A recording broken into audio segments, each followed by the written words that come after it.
אז לכולם הגעתם לעולם של דל, והיום אני הולכת לעשות סרטון של לקניות מהקניון, אז בואו נתחיל. אוקיי, קניתי את הדבר חמוד, זה נוטלה פיצית, אימא'לה, איזה חמוד.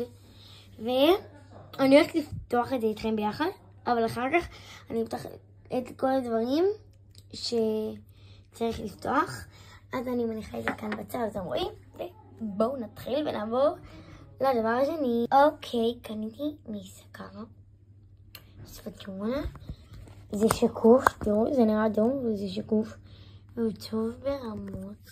רגע, אני אזכור אותו. והוא טוב ברמות. אז בואו נעבור לפריט שלישי. אוקיי, הרבה זמן רציתי משחק נורמלי, כי יש לי משחק גרוע בבית. וזה משחק טוב, פעם היה לי אותו תקופה של איזה שנה, אז הוא נעלם ואני לא יודעת לאיפה הוא נעלם לי. אז זה משחק טוב ברמות. אז בואו נעבור לפריט הרביעי. קניתי מהביוטיקר מראה סתם ב1.50 שקל. סתם מראה לבית ספר. אני לא אראה לכם את המראה גאותי, אבל זה מראה די טובה.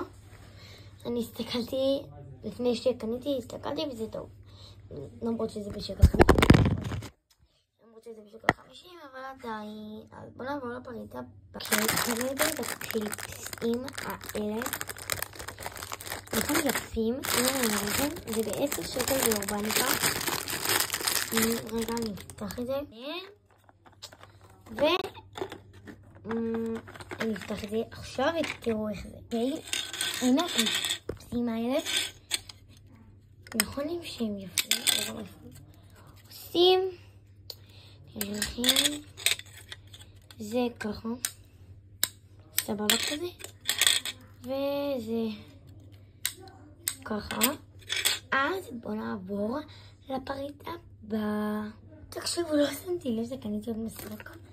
אמרתי זה לבית ספר וזה לבית. בהתחלה אמרתי זה לבית ספר וזה גם אמרתי לבית ספר, כי אחרי זה שעה קניתי אותו, זה היה הקנייה האחרונה שלי. אבל זה לבית, וזה לא ספר כזה, בציפ כזה, נשים שם כל מיני דברים. ובואו נעבור לפריט הבא.